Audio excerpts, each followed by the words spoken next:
Hi, my name is Brandon Hart. I was a freshman last year in Tarkington, and about a week before Martin Luther King Jr. Day, or week, my bike had been stolen.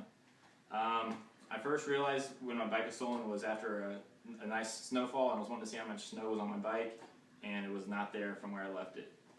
I went around making sure I wasn't crazy, and I checked all the places I had been before, just retraced all my steps. After I couldn't find it, I called the police, submitted a police report. The police, I told them that I registered my bike with Purdue, that little sticker that they gave me. I had it on my bike, and I said, it's this kind of bike, has a duct tape seat, and it's blue with kind of silver mountain bike.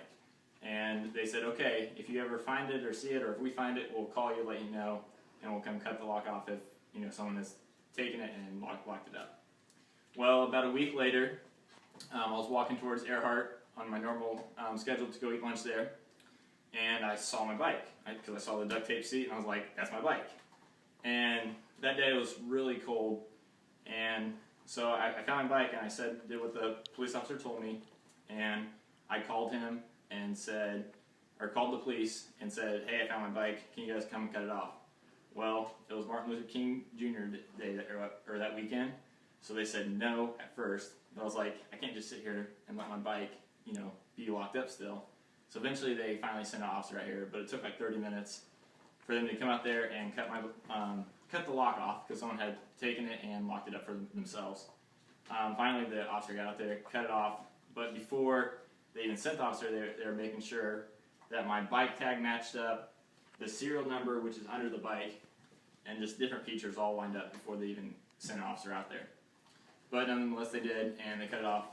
And the officer asked if I had my lock on. Well, lo and behold, my lock was still on the bike, but it was broken. Now, the lock I had on the bike was a skinny little lock. It wasn't a D-lock, but it wasn't something stronger like this.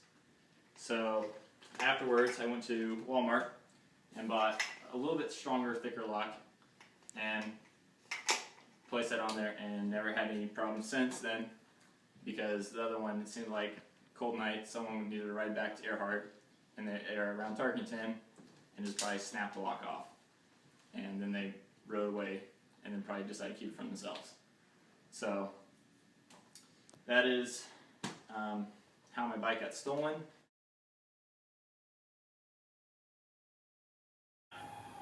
Alright, I'm sitting down with Sebastian. We're going to talk about his experience with bike vandalism. So why don't you tell us what happened to your bike? So early this year, I locked up my bike sort of outside Armstrong, like along the mall, and my seat got stolen. Somebody stole the seat off of my bike. Okay.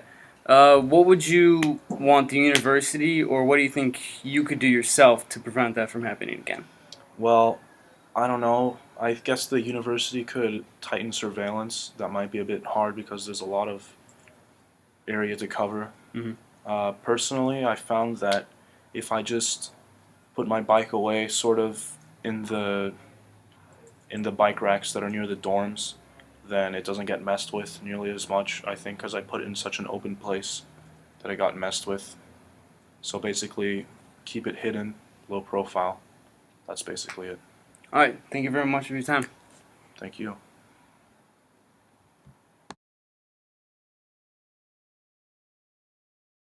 So one day I missed the bus, and I came back here to the PCM to get my bike, or get someone's bike, and over there on the Orthodox Christian Fellowship sign, there was a bike hanging on the sign from someone probably from Thursday night, had taken it, stolen it from someone else, and left it ditched on the sign. Well, I needed to get to class, and the bus that I needed to get out to the airport wasn't coming around for another 20 minutes. So I found the bike, it was a little beat up, put the chain on, and then I rode it out to the airport.